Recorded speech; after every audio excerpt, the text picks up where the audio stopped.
Hello बच्चों, कैसे हैं आप।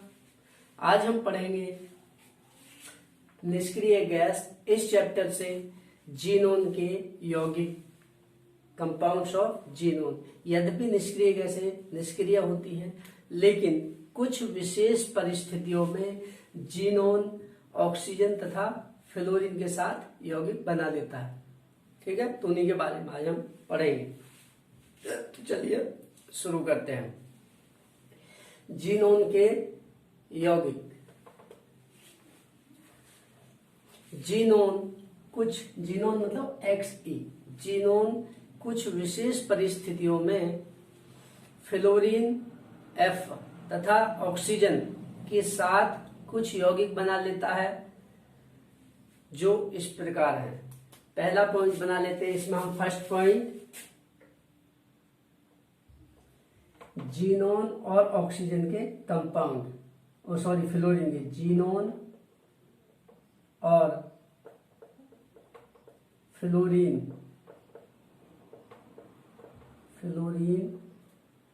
के यौगिक,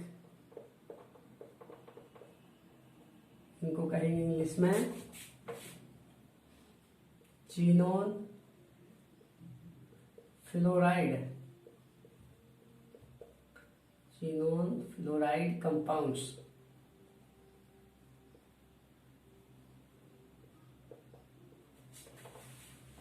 जीनोन और फ्लोरीन के कुछ मुख्य यौगिक इस प्रकार हैं, उन्हें कैसे बनाते हैं देखिए। पहला पॉइंट नंबर 1, जीनोन के आधिक्य की फ्लोरीन गैस के साथ, जीनोन के आधिक्य की फ्लोरीन के साथ उच्च दाब और 300 डिग्री सेल्सियस ताप पर क्रिया कराने पर बनता है xenon difluoride. Xe plus F2, इसका एक्सेस का मतलब अधिक, हिंदी में कहते हैं इसे इस तरह से आधिक्य का मतलब होता है अधिक मात्रा। एक्सेस, EXCESS, एक्सेस मीन्स आधिक्य। जीनोन की अधिक मात्रा लेंगे, फ्लोरीन गैस के साथ उसकी रिएक्शन कराएंगे, 300 डिग्री सेल्सियस ताप और हाई प्रेशर, उच्च दाब। HP का मतलब हाई प्रेशर, उच्च दाब और 300 डिग्री सेल्सियस पर जीनोन के आधिक्य की क्रिया फ्लोरीन के साथ कराने पर बन जाता है जीनोन डाई फ्लोराइड। इसका नाम है xenon difluoride. Xenon difluoride जो यौगिक बना है, जीनोन डाई फ्लोराइड सांद्र HCl के साथ क्रिया करके जीनोन को मुक्त करता है। जीनोन डाई फ्लोराइड सांद्र HCl के साथ क्रिया करके जीनोन मुक्त करता है और हाइड्रोफ्लोरिक अम्ल HF बनाता है। देखिए, xenon die fluoride plus 2HCl, इसकी रिएक्शन कराएंगे तो क्या बनेगा, जीनोन निकल जाएगी बाहर, बन जाएगा 2HF हाइड्रोफ्लोरिक अम्ल प्लस Cl2 गैस निकलेगी। जीनोन डाई फ्लोराइड की रिएक्शन HCl हाइड्रोफ्लोरिक अम्ल के साथ कराते हैं तो जीनोन निकल जाती है और हाइड्रोफ्लोरिक अम्ल HF बन जाता है। अब दूसरा देखिए, नंबर 2, जीनोन तथा फ्लोरीन गैस को 1:5 के अनुपात में लेकर 400 डिग्री सेल्सियस ताप और लगभग 6 वायुमंडल दाब पर क्रिया कराने पर बनता है जीनोन टेट्रा फ्लोराइड। Xe, यह है आपकी जीनोन प्लस F2, 1:5 के अनुपात में लेंगे। 1:5 जीनोन और 5:5 फ्लोरीन गैस लेंगे, उसकी क्रिया कराएंगे आपस में 400 डिग्री सेल्सियस ताप और 6 वायुमंडल दाब। ATM का मतलब है 6 6 एटीएम का मतलब एटमॉस्फियर, एटमॉस्फियर ये दाब का मात्रक होता है। वायुमंडल, हिंदी में वायुमंडल, इंग्लिश में एटमॉस्फियर, शॉर्ट में इसको लिख देते हैं एटीएम, एटमॉस्फियर। तो जीनोन और फ्लोरीन को 1:5 के अनुपात में देखेगा, यानी Xc+2F2 400 डिग्री सेल्सियस ताप और 6 एटमॉस्फेयर प्रेशर पर, 6 वायुमंडलीय दाब पर क्रिया करके बनाते हैं जीनोन टेट्रा फ्लोराइड। इसका नाम है फ्लोरीन।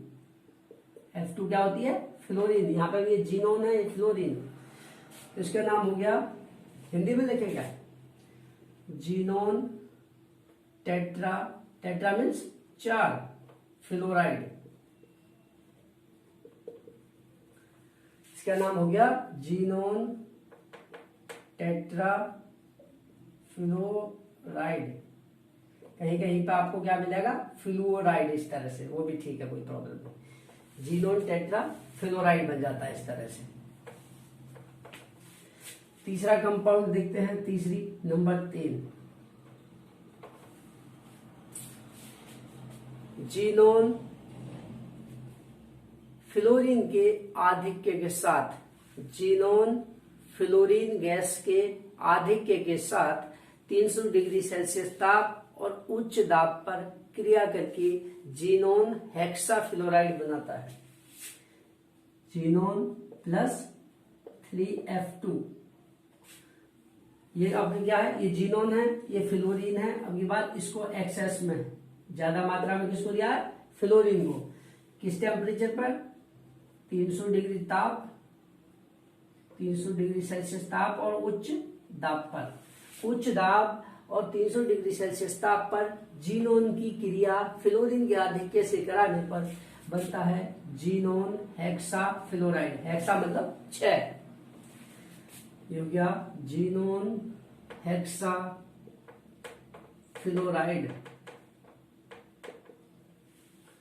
इसको हिंदी में लिखेंगे इस तरह से, जीनोन हेक्सा और फ्लोराइड।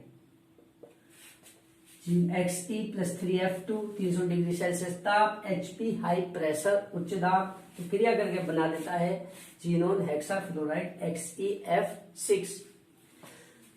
तो यही है जीनोन और फ्लोरीन के मुख्य यौगिक, जो जीनोन तत्व और फ्लोरीन F तत्व के बीच बनते हैं।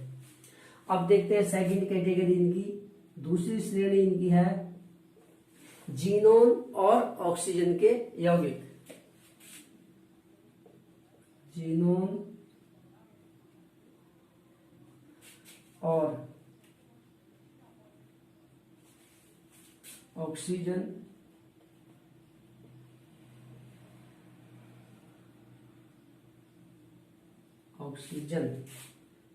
के यौगिक। सेकंड पार्ट, ये फर्स्ट था जीनोन के यौगिक का, ये जीनोन के यौगिक का दूसरा पार्ट, सेकंड पार्ट है जीनोन और ऑक्सीजन के यौगिक। इंग्लिश में कहेंगे इन्हें xenon oxygen compounds.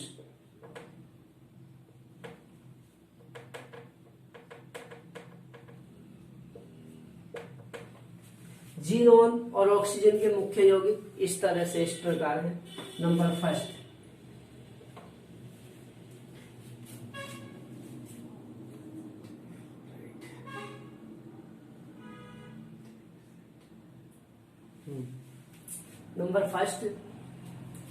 Xenon hexafluoride की,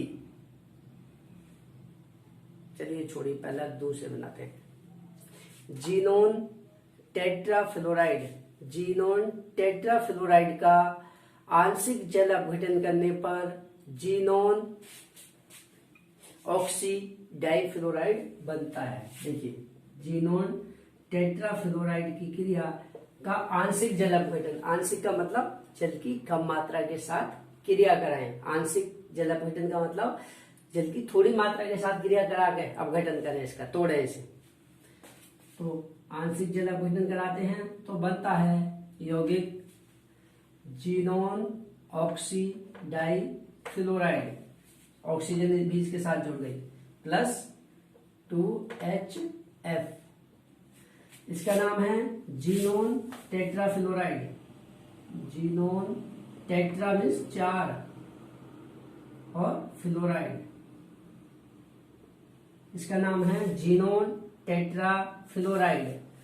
इसका आंशिक जल अपघटन कराते हैं तो बनता है GXeOF2+2HF। ये हाइड्रोफ्लोरिक अम्ल है, ये है मेन कंपाउंड, मुख्य यौगिक ये है। इसका नाम है xenon oxy difluoride, difluoride Hindi में लिखेंगे इसे इस तरह से, जीनोन ऑक्सी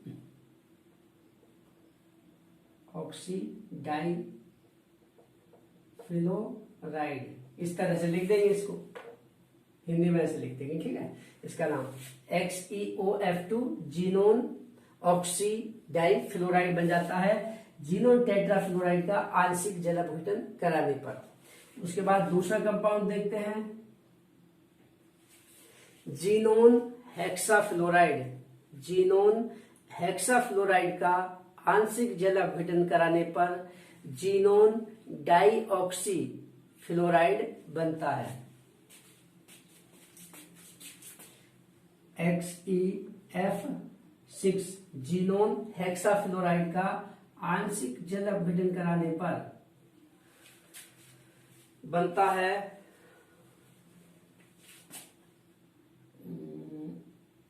2H2O लेंगे तो ये बनेगा आपका जीनोन 4HF, तो बाहर निकल जाएंगे, यहाँ पे लिख देंगे आगे 2 दूनी 4 और 4F, 4HF बाहर निकल जाएंगे और बनेगा आपका यौगिक XeO के 2 O2F2।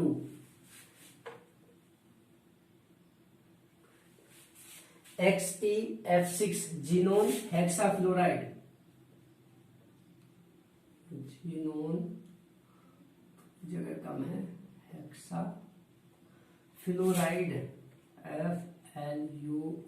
FLUORIDE, xenon hexafluoride XeF6 xenon hexa 6 और फ्लोराइड, उसका जल अपघटन कराएंगे, आंशिक जल अपघटन कराएंगे तो बनेगा आपका XeO2F2। इसका नाम है जीनोन, 2 को कहेंगे डाई ऑक्सी, ओ आ रहा तो ओ को लिखेंगे oxy, xenon dioxyfluoride, ठीक है। चाहे तो इसे जीनोन डाइऑक्सी डाइफ्लोराइड भी कह सकते हैं, लेकिन 2 बार डाई लिखना थोड़ा ओड लगता है, थोड़ा अजीब लगता है, ठीक है, इसलिए एक ही बार लिखेंगे। तो इसका नाम हो गया xenon XeNO xenon dioxy fluoride plus 4HF बन जाएंगे। इसके बाद अंतिम यौगिक और बचा है इसका, देखिए क्या है, नंबर 3 देखिए, तीसरा जीनोन और ऑक्सीजन के यौगिक में जीनोन हेक्साफ्लोराइड का पूर्ण जल अपघटन कराने पर, ये तो आंशिक था, आंशिक का मतलब जल की कम मात्रा के साथ करा रहे थे, आपको क्या करना पूरी तरह से, जीनोन हेक्साफ्लोराइड का जल की अधिक मात्रा के द्वारा जल अपघटन कराने पर जीनोन ट्राइऑक्साइड बनता है। फिर से रिपीट करता हूं, जीनोन का पूर्ण जल अपघटन कराने पर जीनोन ट्राइऑक्साइड बनता है। देखिए कैसे बनेगा, जीनोन हेक्साफ्लोराइड, इसकी रिएक्शन करा देंगे 3H2O के साथ, तो बनेगा आपका क्या, देखिए थोड़ा बड़ा करें, ये बनेगा XeO3+6 3 दूनी 6 6HF, फ्लोरीन पूरा बाहर निकल जाएगा, 6HF, ज्यादा छोटा लिख दिया, ये बड़ा लिखते हैं 6HF, इस तरह से। यह है जीनोन हेक्साफ्लोराइड, जीनोन हेक्साफ्लोराइड, और ये बन रहा है जीनोन ट्राई मतलब इसका नाम लिख रहे हैं केवल, इसका नीचे वाले का, इसका जीनोन ट्राइऑक्साइड, ट्राई मतलब 3 ऑक्साइड ऑक्सीजन। तो क्या हुआ, जीनोन हेक्साफ्लोराइड का पूर्ण जल अपघटन कराने पर जीनोन ट्राई ऑक्साइड बनता है, यानी कि XeF6 + 3H2O arrow XeO3 + 6HF। HF है हाइड्रोफ्लोरिक अम्ल, जैसे HCl होता है हाइड्रोक्लोरिक अम्ल, ये होता है हाइड्रोफ्लोरिक अम्ल, हाइड्रोफ्लोरिक अम्ल, ठीक है, HF। तो ये साइड प्रोडक्ट है, हमारा मुख्य उत्पाद नहीं है, इसलिए इसको ज्यादा हम महत्व नहीं देते हैं यहाँ पर। तो XeF6 + 3H2O बना देते हैं XeO3 xenon try oxide + 6HF। तो बच्चों यही थे मुख्य आपके जीनोन के यौगिक, जिनको 2 कैटेगरी में बांटा गया है। पहली कैटेगरी, पहली श्रेणी बनाई हमने जीनोन और फ्लोरीन के यौगिक, केवल जीनोन और ऑक्सीजन पर फ्लोरीन Xe और F परमाणु के बीच बनते हैं। दूसरी कैटेगरी बनाई हमने जीनोन और ऑक्सीजन के यौगिक, जो जीनोन और ऑक्सीजन परमाणु के बीच बनते हैं, इनमें फ्लोरीन भी पाई जाती है कहीं कुछ यौगिकों में, ठीक है। तो ये थे आपके मुख्य जीनोन के यौगिक जो पाए जाते हैं। अब इनकी स्ट्रक्चर देखते हैं, इनमें कौन सा संकरण है और इन यौगिकों में कौन सा संकरण है और इनकी ज्यामितीय आकृति क्या है। तो इसको हम मिटा देते हैं, तब देखते हैं।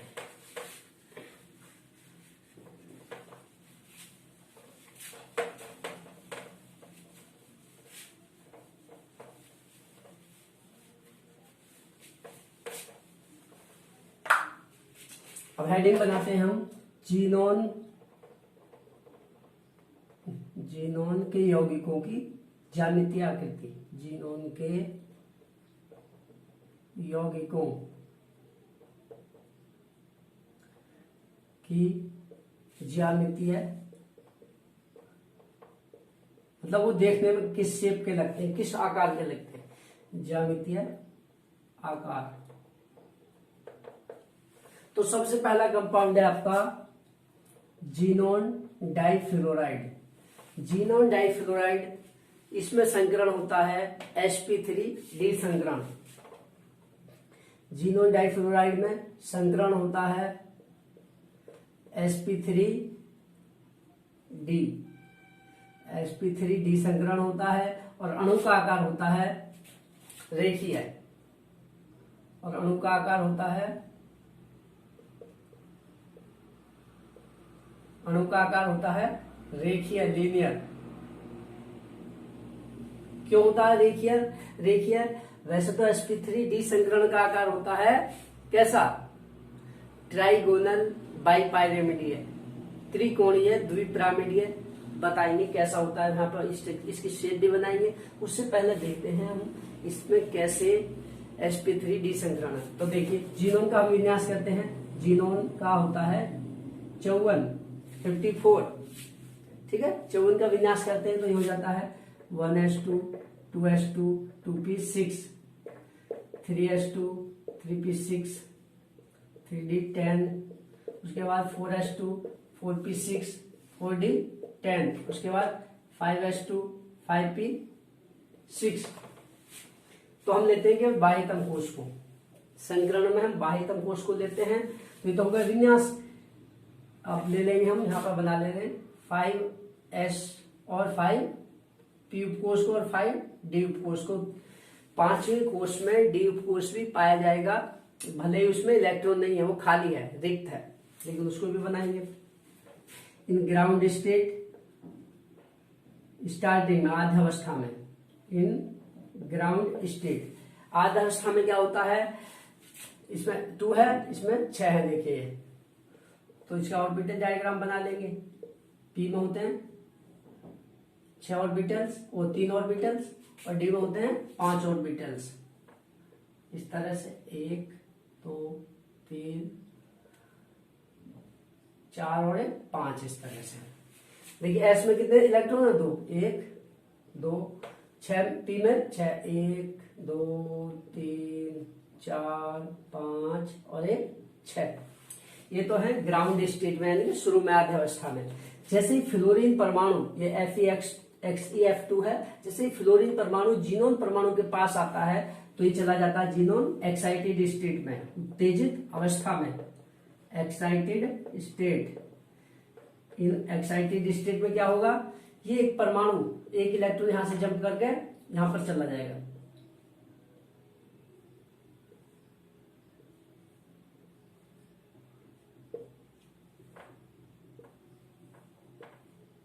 एक दो तीन चार पांच, ठीक है। तो इस तरह से होंगे, यहां से एक इलेक्ट्रॉन जंप करके इसमें चला जाएगा। क्यों? क्योंकि फ्लोरीन के 2 परमाणु हैं और फ्लोरीन के वाहितम कोष में 7 इलेक्ट्रॉन होते हैं। फ्लोरीन का परमाणु क्रमांक 9 का विन्यास करते हैं 2 7। उसको स्टेप पूरा करने के लिए 1 इलेक्ट्रॉन की आवश्यकता है।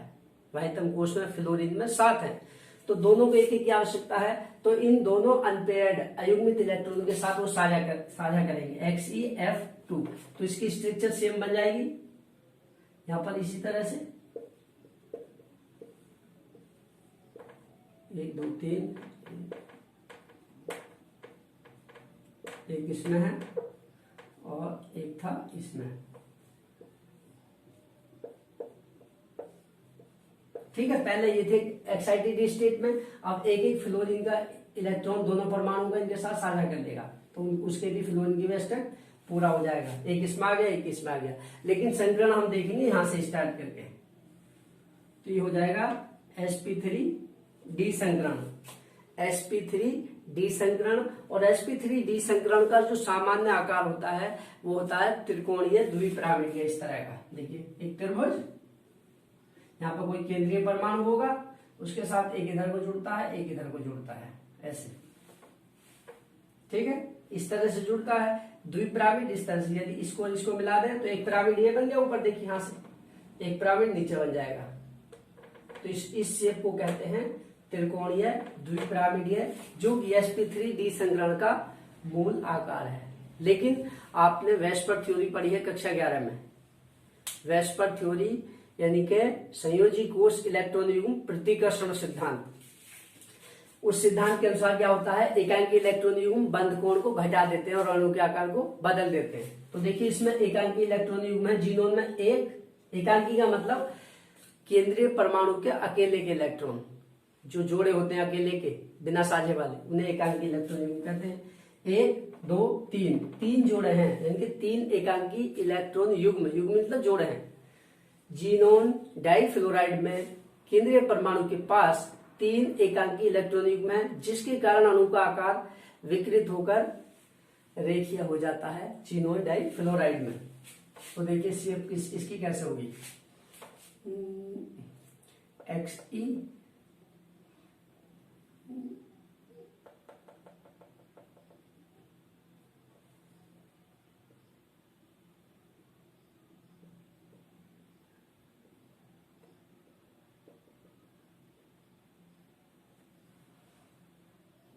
यहाँ पर होगा एक फ्लोरीन परमाणु और एक फ्लोरीन परमाणु नीचे को जुड़ा होगा, इस तरह से रेखीय सरल रेखा में होंगे दोनों फ्लोरीन परमाणु।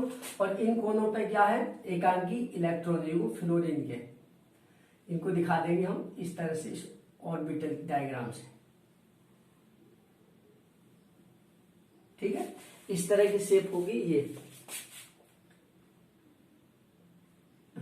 तो सीधी रेखा में ये फ्लोरीन जीनोन फ्लोरीन तीनों एक ही रेखा में है, तो सरल देखिए आकार हो गया इन एकांकी इलेक्ट्रॉन युग्मों के कारण।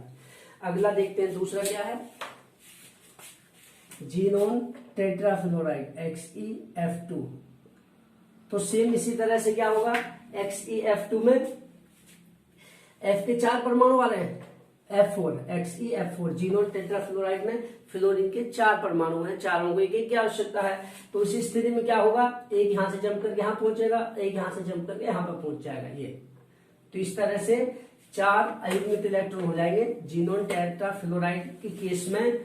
जब फ्लोरीन परमाणु इसके पास आएगा जीनोन के, तो यहां से जंप कर ये और ये जंप करके इधर पहुंच गए, तो 4 अयुग्मित इलेक्ट्रॉन 1 2 3 4, तो चारों फ्लोरीन परमाणु इनके साथ साझा कर लेंगे इस तरह से। तो ये संकरण कौन सा हो गया, यहां से यहां तक का sp P के 3, P3 और D के 2, sp3d2 संकरण हो गया। इसमें संकरण हो गया sp3d2 और अणु का आकार हो जाएगा, वैसे तो इसका आकार होता है अष्टफलकीय ऑक्टाहेड्रल, लेकिन इसमें 2 एकांकी इलेक्ट्रॉनिक उपस्थित हैं XeF4 में। देखिए एक जोड़ा ये रहा और एक जोड़ा ये रहा, इसका बिना कटी लाइन का, जो कटी लाइन वाले फ्लोरीन के। तो 2 एकांकी इलेक्ट्रॉनिक युग्मों के कारण इसका आकार जो विकृत होकर हो जाता है स्क्वायर प्लेनर, वर्ग समतली। तो मिटा देते हैं यहां से, इसका आकार हो जाता है वर्ग समतलीय। कैसा होगा देखिए, तो इसकी शेप को यहाँ पे ये मिटा देते ऊपर वाला, या इधर को बना, यहाँ पर बना देते। देखिए तो ये होगा XE बीचों बीच होगा, एक इधर जुड़ा होगा, एक इधर जुड़ा होगा, एक इधर और एक इधर, फ्लोरीन फ्लोरीन, एक फ्लोरीन इधर, एक फ्लोरीन इधर। यदि इनको मिला दिया जाए तो एक वर्ग टाइप का बन जाएगा ऐसे।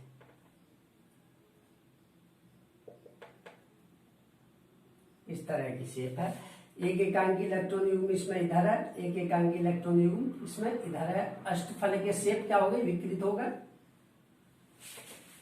कैसी हो गई, वर्ग समतलीय। इस तरह से XE के साथ 4 कोनों पे जुड़े हुए हैं F, तो ये होगी आपकी वर्ग समतलीय संरचना, संकरण sp3d2। इसी प्रकार जीनोन हेक्साफ्लोराइड में 6 फ्लोरीन के परमाणु होंगे, तो क्या होगा, 6 चाहिए इनको अयुग्मित इलेक्ट्रॉन। तो ये तीनों के तीनों जंप करके इन तीनों से इधर चले जाएंगे, ये भी यहां से जंप करके यहाँ पर पहुंच जाएगा।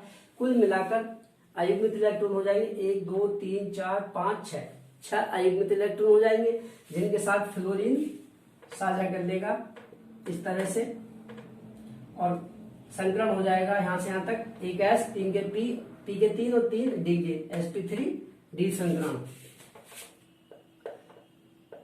संकरण हो गया sp3d संकरण, और अणु का आकार हो जाता है इसमें, क्या आकार हो जाता है वो हम बताते हैं। इसका आकार हो जाता है भैया विकृत होकर, क्योंकि इसमें एक एकांकी इलेक्ट्रॉन युग्म है जीनोन हेक्साफ्लोराइड में। ये इस एकांकी इलेक्ट्रॉन युग्म के कारण इसका आकार sp3d संकरण का सामान्य आकार होता है पेंटागोनल बाइपाइरामिडल, पंचकोणीय द्विपिरामिडीय। लेकिन एक एकांकी इलेक्ट्रॉन युग्म के कारण जीनोन हेक्साफ्लोराइड के अणु का आकार XeF6 का आकार विकृत होकर हो जाता है विकृत अष्टफलकीय, डिस्टॉर्टेड ऑक्टाहेड्रल। ये हो जाता आकार XeF6 का विकृत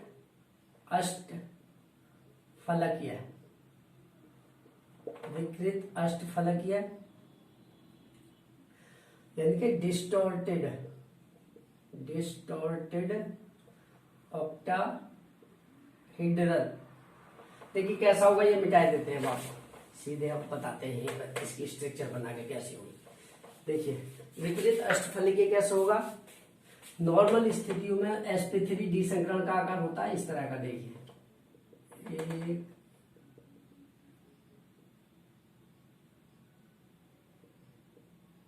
एक थोड़ा ज्यादा ही बड़ा हो गया,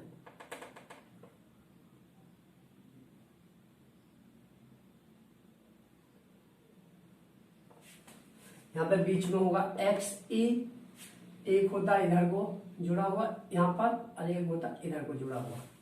नॉर्मल परिस्थितियों में तो होता है इस तरह की शेप, इन कोनों पर फ्लोरीन होते हैं। लेकिन इसमें क्या है, एक एकांकी इलेक्ट्रॉन युग्म, एक कोने पर एक एकांकी इलेक्ट्रॉन युग्म पाया जाएगा, जिसके कारण इसका आकार विकृत हो जाएगा। मान लीजिए वो एकांकी इलेक्ट्रॉन युग्म इसमें यहाँ पर है, या यहाँ पर मान लीजिए, चलिए यहाँ पर एकांकी इलेक्ट्रॉन युग्म है ये, तो इसका ये XE है यहाँ पर XE।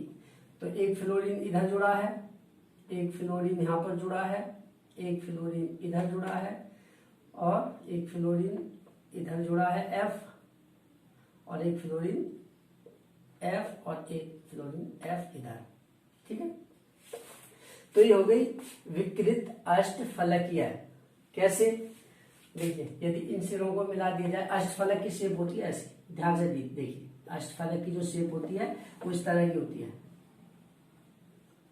ऐसे केंद्रीय परमाणु है, ये इनके साथ एक इधर जुड़ा होता है, एक इधर जुड़ा होता है, इस तरह की शेप होती है। किसमें? अष्टफलक में। अष्टफलकीय शेप, ये ऑक्टाहेड्रल शेप ऐसी होती है। तो देखिए अभी भी यदि इस कोने को और इस कोने को मिला दिया जाए, ये और ये तो मिला हुआ, देखिए ये हो गए, ये और ये मान लीजिए है, ये और ये, और एक ये मिला हुआ, एक ऊपर को निकल रहा है, एक नीचे को निकल रहा है, लेकिन बिल्कुल सही शेप नहीं है, ये विकृत है। ये हो गई विकृत अष्टफलकीय संरचना। तो इसके बाद आता है भैया जीनोन, क्या है, जीनोन ट्राइऑक्साइड। जीनोन ट्राइऑक्साइड में संकरण है sp3, संकरण है इसमें sp3 संकरण होता है जीनोन ट्राइऑक्साइड में, और अणु का आकार होता है पिरामिडीय।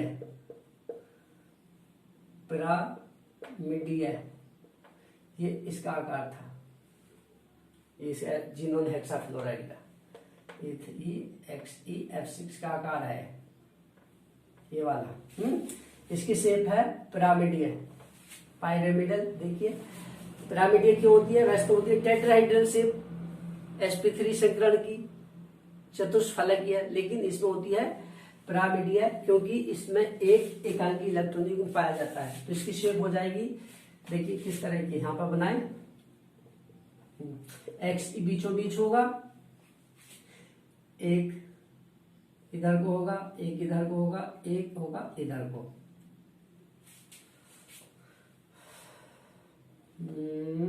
यहां होगा फ्लोरीन, सॉरी ऑक्सीजन, यहां पर ऑक्सीजन, यहां पर ऑक्सीजन, एक इधर को ऑक्सीजन, और यहां पर होगा एक थोड़ा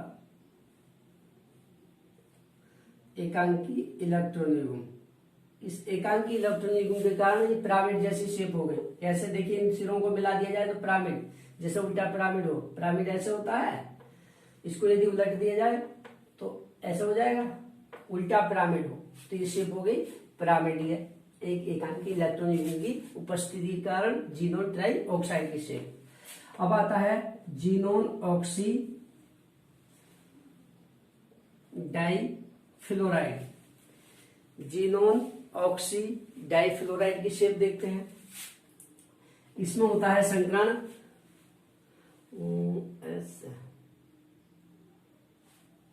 sp3D संकरण होगा, इसमें sp3D संकरण होता है, और अणु का आकार होगा इसमें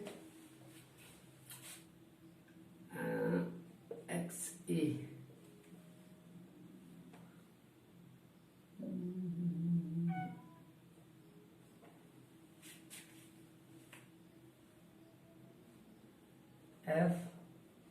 F और एक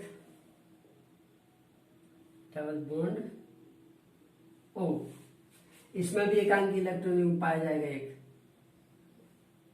ये इसकी शेप होगी टी शेप, ये बिल्कुल सीधा इस तरह से है, टी शेप जैसे टी हो, देखिए इस तरह की ये है, इसका आकार हो गया टी शेप। तो बच्चों यही मुख्य यौगिक हैं जिनकी आपको ज्यामितीय संरचना पता होनी चाहिए। तो इस वीडियो में इतना ही बच्चों। यदि वीडियो पसंद आए तो इसे लाइक करें, और अपने उन सभी दोस्तों के साथ, उन सभी अपनी भाइयों और बहनों के साथ जो कक्षा 12 में पढ़ते हैं उनके साथ इस वीडियो को शेयर करें। और यदि अभी तक चैनल को सब्सक्राइब नहीं किया है तो सब्सक्राइब करें। तो आज के लिए इतना ही पर्याप्त है। कल एक नई वीडियो के साथ मिलेंगे, नए चैप्टर के साथ। तो थैंक यू बच्चों।